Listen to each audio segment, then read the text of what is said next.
Ikaze kuba dukurikiye hirya no hino aho muherereye ku migabane itandukanye, abari muri Amerika, Australia, Canada, mu Burayi, muri Afurika, mu migabane itandukanye tubahaye ikaze muri aya makuru yo muri aka kanya. Turi ku itariki 29 z'ukwezi kwa gatatu, umwaka w'ibihumbi 2026. Tukaba turi Niyinga aho duherereye, twamaze kugera Niyinga ku manywa. Bamwe bavuye mu materaniro, abandi bagiye kuyajamo, niko biba bimeze. Uyu ni umunsi wo guhimbaza Uwiteka. Hanyuma uyu ni wa mwanya tubagezaho amakuru agezweho muri aka karere k'ibiyaga bigari ndetse n'ahandi hirya no hino. Muri studio za Murenge Today TV kuri microphone ni Muhasha Fidel, nkaba nongeye kubaha akaze kugira ngo tuze kubana muri aya makuru. Ingingo z'ingenzi zigize aya makuru: Lawrence Kanyuka, umuyobozi ushinzwe itumanaho akaba n'umuvugizi mu bya politike wa Alliance Fleuve Congo par M23 MRDP twirwaneho, yatanze umuco ku byo mukomeje kubona urujya n'uruza rw'ingabo hirya no hino, agira ico bivugaho. Ido nido turaza kubigarukaho tubabwire uko yabisobanuye nuko bihagaze. Nanone umunyakanada ushinjwa cyangwa se wahushijwe n'ubutegetsi bwa Repubulika Iharanira Demokarasi ya Kongo akaba yarahunze.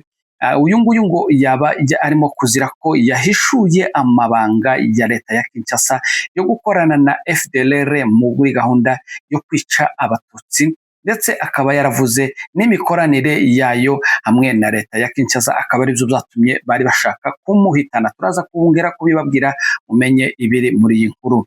Nanone mu yandi makuru turi buze kugarukaho nuko ibiganiro hagati ya leta ya Kinshasa na M23 byongeye gusubukurwa. Noneho ibi biganiro Amerika ikaba yasabye ko zabera mu Busuwisi. Shabunda muri Kivu y'Amajepfo habyukiye isasu, turaza kubabwira iby'iyi mirwano yabereye muri Shabunda. Ibi ngibi byo tugiye kuba tugarukaho muri aya makuru.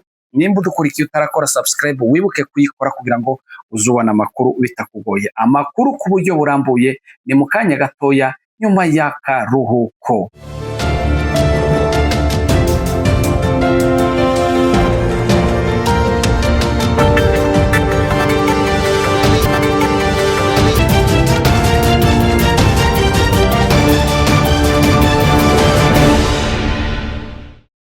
Munyemerere nongere mbahe kaze muri aya makuru yo kuri aya manywa aho muherereye. Hanyuma amakuru yacu tuyahere ku itangazo cyangwa se ku byo umuvugizi mu bya politike wa AFC par M23 MRDP Lawrence Kanyuka yavuze ku bijanye na movement y'abantu bakomeje kubona cyangwa se abantu bakomeje kubona y'ingabo.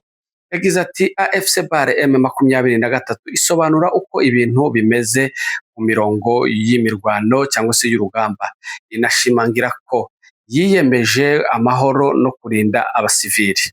Mu gihe akarere kose gakomeje gukurikirana hafi uko umutekano uhagaze muri Repubulika Iharanira Demokarasi ya Kongo, umutwe wa AFC par M23 watangaje cyangwa se wagize icyo uvuga ibisobanuro ku byagaragaye mu minsi ishize ku mirongo y'imirwano itandukanye. Uyu mutwe uvuga ko ibiri kugaragara atari ukwiyongera kw'imirwano cyangwa izindi gahunda zidasanzwe cyangwa se indi gahunda idasanzwe, ahubwo ari ugusimburanya kw'ingabo cyangwa se icyo bita mu rurimi rw'amahanga rotation, byateguwe neza mu buryo bwa gisirikare hagamijwe gukomeza imikorere myiza, imyiteguro n'imyitwarire y'ingabo zawo ARC, Armée Révolutionnaire Congolaise. AFC par M23 ishimangira ko izi mpinduka zidafite aho zihuriye no kongera intambara,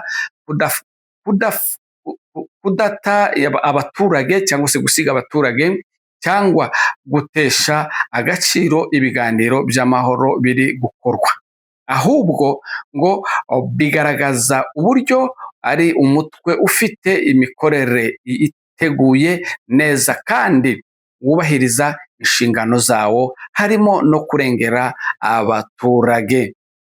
Nanone yakomeje agira ati uyu mutwe unemeza ko ukomeje gushyigikira ibiganiro by'amahoro biri kubera i Doha kandi ko wizera ko igisubizo kirambye kizaboneka binyuze mu nzira ya politike ihuriweho n'impande zose.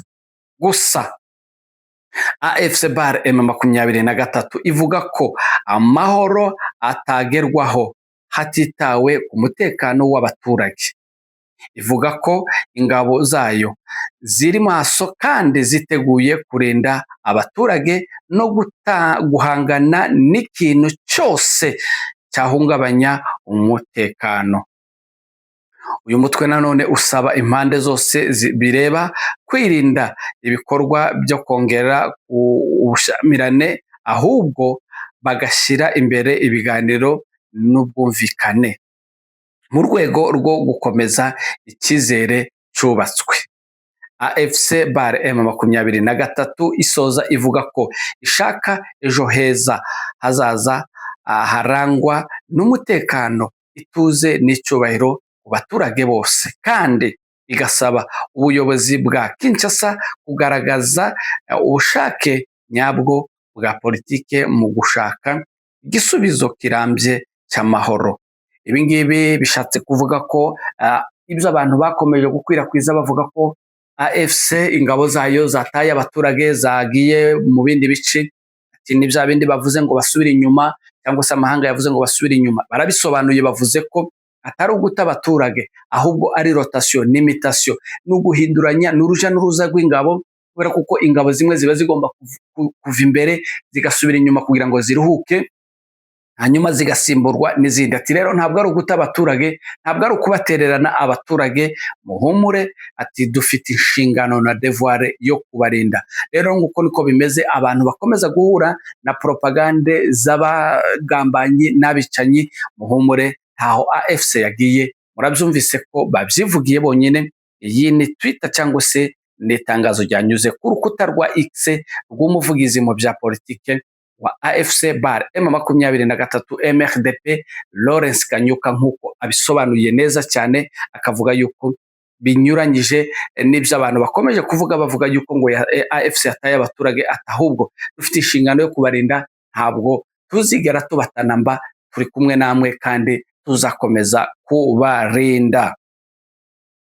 Yes, dukomeje mu yandi makuru nk'uko twabibabwiye mu nkuru zacu za mu gitondo ko hari umukozi wa MONUSCO wahunze igihugu cya Repubulika Iharanira Demokarasi ya Kongo kubera ko bari bashaka kumuhitana.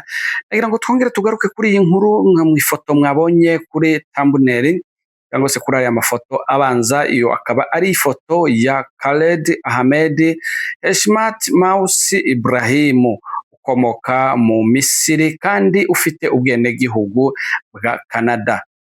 Uyu mugabo uherutse kurokoka umugambi wo kumwivugana, bivuga ko wakozwe n'ubutegetsi bwa Felix Antoine Tshisekedi Tshilombo, nk'uko amakuru yizewe cyangwa se aturuka ahantu hizewe abivuga. Mu rwego rwo kurokora ubuzima bwe, Ahmed yahise ahunga Repubulika Iharanira Demokarasi ya Kongo. Icyaha aregwa cyangwa se icyaha kimwe rukumbi bamurega ngo nuko yashize ahagaragara ubufatanye buri hagati y'ingabo za Repubulika Iharanira Demokarasi ya Kongo n'imitwe y'abajenosidere baba FDLR b'abanyarwanda basize bakoze jenoside mu Rwanda. Nanone akaba yaragaragaje kandi jenoside ikorerwa mu ibanga abatutsi bo muri Repubulika Iharanira Demokarasi ya Kongo mu burasirazuba, muri Kivu y'Amajepfo ndetse na Kivu y'Amajyaruguru, ndetse akanakora iperereza ku mibereho mibi y'imfungwa cyangwa se yicwa rubozo y'abafungiwe muri prison y'Amakala b'abatutsi hariya muri Kinshasa. Ibi ngibi akaba ari byo ari kuzira. Nanone uyu mugabo akaba yarakoranye kandi n'inzego mpuzamahanga zirimo MONUSCO n'izindi zirengera uburenganzira bwa muntu, harimo nka UN Human Rights Watch. Uyu mugabo akaba yamaze guhunga, ariko Imana ikaba yarinze ubuzima bwiwe, aho bari kumushinja ko yagaragaje amabanga cyangwa se yavuze imigambi yabo, ibyo bari gukorera abatutsi, ndetse anavuga ko bari gukorana n'abajenosideri basize barimbuye imbaga y'abatutsi muri jenoside yakorewe abatutsi mu Rwanda mu 1994. Dukomeje n'ayandi makuru twerekeze muri diplomasi kubibera muri Repubulika Iharanira Demokarasi ya Kongo, kuko mubizi hari hashize igihe ibiganiro byarahagaritswe kubera ibibazo bitandukanye, ariko amakuru dufite nuko ngubu ibiganiro bigiye gusubukurwa ahangaha vuba. Amakuru mashya aturuka Bwerimana aravuga ko Leta Zunze Ubumwe za Amerika, United Nations State, zasabye ko habaho kongera gutangira ibiganiro hagati ya leta ya Kinshasa n'umutwe wa AFC/M23. Ibi biganiro bishobora kubera mu gihugu cy'Ubuswisi cyangwa se Switzerland ku itariki 14 z'ukwezi kwa kane.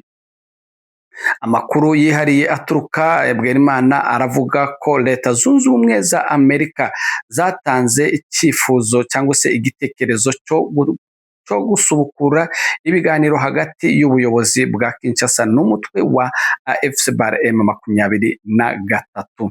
Biteganyijwe ko impande zombi zishobora guhura ku itariki 14 z'ukwezi kwa kane uyu mwaka w'2026 mu gihugu cy'Ubuswisi, hagamijwe gushaka umuti w'amahoro ku bibazo by'umutekano uburasirazuba bwa Repubulika Iharanira Demokarasi ya Kongo. Babandi bavuga ngo retre bavuze ngo bava inyuma, ngo nako ngo basubira inyuma. Murumva ko gahunda zikomeje. Iyo yote naonesha kama ni uongo. AFC yavuze ko nta hantu ifite ugusubira inyuma ngo ije. Murashaka ngo usubire inyuma, izaje hehe? Ibiganiro rero, icyifuzo cya Amerika buriya ngo kiba ari itegeko. Murabibona ko ibiganiro bigiye gutangira, ndetse ibi nkuru tukaba twanayikomojeho mu makuru yacu ya kare. Reka tubitegereze turebe aho bigana. Ese leta ya Kinshasa izabyubahiriza ko irimo kwitegura imirwano ku buryo bukomeye? Tunyarukiye hanze ya Afurika mu makuru yo mu mahanga, twerekeze muri Leta Zunze Ubumwe za Amerika. Biravugwa ko abigaragambya bagaragaye bari mu murongo uteye ku buryo busomeka, cyangwa se bari ahantu handitse amagambo asomeka avuga ko Trump agomba kuva ku butegetsi nonaha, cyangwa se mu rurimi rw'amahanga bivuga ko Trump must go now. Bashaka kugaragaza ko bamusaba kuva ku buyobozi. Hari imyigaragambyo ikomeye iri kubera muri Leta Zunze Ubumwe za Amerika igamije kwamagana Donald Trump. Iyi myigaragambyo ikaba ari ingenzi cyane muri politike zirimo izijyanye n'intambara irimo kubera muri Iran, ndetse n'uburyo afata abimukira. Mu by'ukuri raporo zitandukanye zigaragaza ko hari imyigaragambyo yabaye mu mijyi itandukanye ya Amerika, aho abaturage banenga cyane politike yirukana abimukira cyangwa se ry'abimukira n'imikoreshereze y'ingufu z'umutekano bikomeje kugaragara kuri Donald Trump, perezida w'igihugu cya Leta Zunze Ubumwe za Amerika. Nanone kandi hari umwuka mubi wa politike mpuzamahanga hagati ya Amerika na Iran, aho intambara cyangwa amakimbirane ashobora kugira ingaruka zikomeye ku isi. Nanone hakaba hari abandi banaliste bavuga yuko iyi ntambara ya Iran ishobora kurangira, igashobora kuba Iran yatsinda iyi ntambara ikaza kuba super power, cyangwa se ikaba igihangange mu burasirazuba bwo hagati, kubera kuko nayo yakomeje kwihagararaho kandi ifite ibihugu biyishigikiye. Trump rero akomeje kwangwa hirya no hino mu kubera ibyo akomeje gukora bitari byiza, bitaryoheye abantu, ndetse aho bikomeje kugaragara kuko akomeje guteza intambara no kwanga abimukira ku mugabane wa Amerika, kandi abandi babakeneye n'amasosiyete atandukanye akomakomeye muri kiriya gihugu abakeneye. Reka tubihange amaso turebe iyo byerekeza. Mu yandi makuru twerekeze muri teritware ya Shabunda aho amakuru agera kuri Murenge Today TV nuko muri iyi teritware habyukiyemo isasu kuva mu masaha ya saa kenda z'urukerera cyangwa se z'ijoro. Muri aka gace harimo imvururu zimaze icumweru kirenga. Umumayimayi wita Generale Muswahili akaba yarakomeje guteza akavuyo muri aka gace. Reka muze kwiyumvira bonyine abaturage uko babihamya uko byagenze muri operasiyo yo gufata uyu mujenerale wari umaze guteza akavuyo muri aka gace amaze kwigira ishano ariko akaba yafashwe. Mwiyumvire ubutegetsi bwa Kiseketi, abazalendo, imvururu zikomeje kuba, bonyine barakorogana umunsi ku wundi, bapfa amakariyere, bapfa amabuye y'agaciro n'ibindi bitandukanye. Reka mubyiyumvire mwenyine uko byagenze.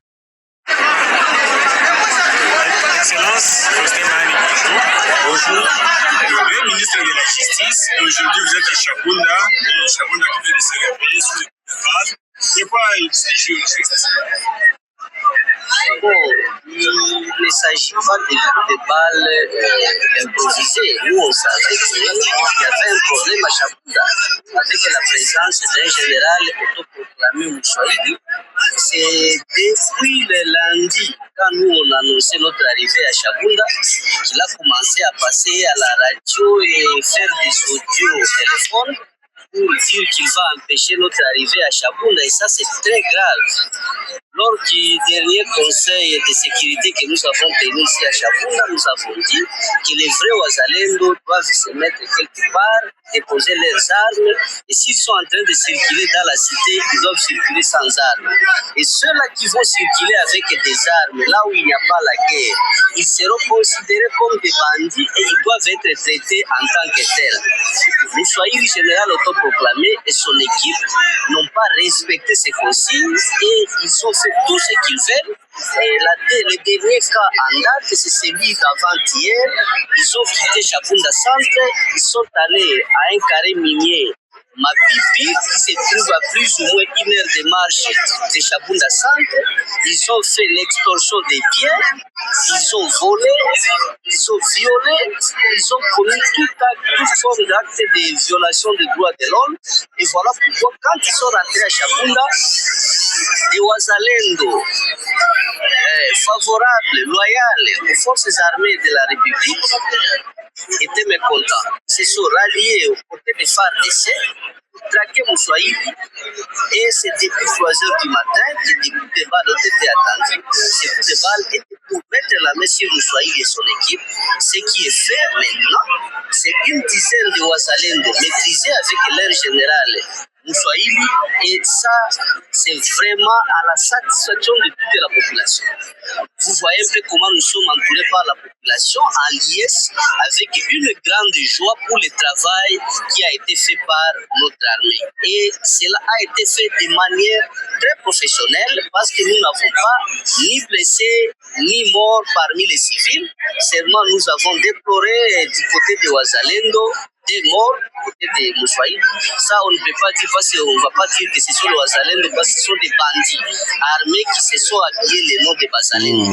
Et ça, nous invitons la hiérarchie à nous soutenir, à soutenir les femmes de ceux qui sont ici, à soutenir la police et toutes les autorités ici présentes pour que la paix revienne à Shabunda après ce qu'on vient de faire sur Moussouaïdi. C'est aussi un appel pour les autres Wazalendo qui commettent les actes similaires de tirer des leçons sur ce qui vient d'arriver à Moussouaïdi. Les autres doivent se comporter en hommes d'État, ils doivent respecter leur qualité de supplétifs des forces armées de la République démocratique du Congo. C'est ce que nous appelons, c'est ce que nous disons pour les autres. Et ceux-là qui vont se comporter, ils vont être traités de la même manière que Moussouaïdi. Voilà un peu en résumé les messages que nous pouvons transmettre et à la population et à la hiérarchie ce matin de dimanche 29 mars 2026. La population qui reste terrée dans leur maison, quel est le message que vous avez ce matin? Non, le message à la population, c'est que la population, aujourd'hui c'est le dimanche de Ramos, la population doit aller à l'église. Le message est clair, ils doivent rendre grâce à Dieu parce que Moussouahili et son équipe, c'est une menace réelle à la population. La population doit vaquer à ses préoccupations et ils doivent louer, ils doivent rendre grâce à Dieu, ils doivent remercier les colonels ici présents, ils doivent remercier l'armée régulière qui a travaillé avec professionnalisme pour mettre la main sur Moussouahili qui était une menace qui pesait sur la population. Merci beaucoup. Mheshimiwa, unapatikana pa Shabunda na kusikia na waziri kuweza kupiga ilikuwa nini kitendo? Ni masasi ililia na tunajua kama haikuwa ya kushtuka. Watu walipaswa kujua kama ilipaswa kusikia vile, sababu tangu siku ya kwanza ilijulikana kama mimi na administrateur wa territoire tutafika hapa, na kufika yetu hapa ilikuwa kusema kama tumrudisha administrateur. Sasa ikaonekana Mswahili na kikundi yake wanasema hatuwezi kufika pa Shabunda, na ile ni kiburi sio na maana, sababu au wako chini ya ulinzi ya serikali na serikali inatusaidia leo kufanya kazi yake. Hali ile ilianza tangu juzi wakati wanamemba wa kundi ya Mswahili walienda kukare minye mapipi yenye kupatikana kwa zaidi ya mwendo wa saa moja na hapa Shabunda Santi, na kule waliiba na walifanya vitendo vingi vya ujeuri. Sasa wakati waliporudi, ile ilikasirikisha sehemu nyingine wazalendo na jeshi la taifa, na sasa leo na 3h du matin wakawapangia, wakaonyesha kama msheti serikali ifanye kazi yake. Sasa hivi unaona namna raia wanafurahi sana na kazi yenye imefanyika. Kazi ile ya kumkamata bwana Mswahili na majeshi na vikosi yake nao wako katika mikono ya serikali. Kwa sasa tunangoja ndege kutoka kwa ngazi ya juu kuja kukamata hawa vijana, wako zaidi ya 10, na mkuu wao Mswahili waende kujibu mbele ya vyombo vya serikali.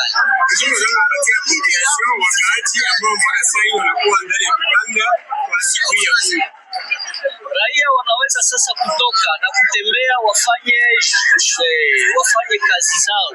Wenye kwenda kukanisa waende kukanisa, wamshukuru Mungu sababu Mswahili alikuwa menasi kwa population ya Shabunda, na sasa wametia mikono kwake. Ni jambo la raia wote kufanya confiance kwa polisi yetu, kufanya confiance kwa FARDC sababu ni force loyaliste na inajua kazi, na kazi wamefanya hapa. Ni sherti raia iwaunge mkono, faire confiance kwa FARDC, faire confiance kwa president de la République Félix Antoine Tshisekedi, faire confiance kwa gouverneur de province Jean-Jacques Purusi Sadiki, sababu zile juhudi zote ndio zinaleta hii resultat yenye mnaona hapa kwa leo. Asante. Yes, murabyo yumviye nguko uko byazutse bimeze muri Shabunda, nkuko aba baturage cyangwa se aba bayobozi b'abaturage bamaze kubisobanura. Video ntizemewe gutangwa kubera kuko bakubise bamumenye umutwe ari kuvirirana amaraso. Uyu nguyu Muswahili wari wigize ishano muri aka gace, ariko twibutsa abadukurikiye ko aba bose baba bari gukorana, baba ari umuntu umwe n'imikino yabo bakora. Haba Tshisekedi, haba aba bari gushimira ba guverineri na Tshisekedi ubwe, bose n'amabandi yose akorana yo gutesha umutwe abaturage no kubabuza umutekano. Shabunda rero abaturage barasabwa kuja mu mirimo kubera kuko ubu ngubu Muswahili abarwanyi be babiri babishe, abandi bose basigaye barabafata. Iwe ubwiwe bamukubise umutwe, bawumenaguye. Wenda turaza kubashiriraho video ku rubuga rwa Mulenge Today TV. Munyemerere dusoreza amakuru ahangaha. Aya niyo makuru twari twabateguriye kuri aya manywa y'uyu munsi. Mukomeze mugire ibihe byiza kandi tubashimira mwebwe mukomeje kubana natwe umunsi ku wundi, umunota ku wundi. Turabibona. Nimba dukurikiye utarakora subscribe, wibuke kuyikora kugira ngo uzubone amakuru bitakugoye. Muri studio za Mulenge Today TV bari kumwe na Muhasha Fidele, dukomeje kwifuriza icumweru cyiza n'amahoro ya Nyagasani. Komeze kunogerwa na gahunda za Mulenge Today TV.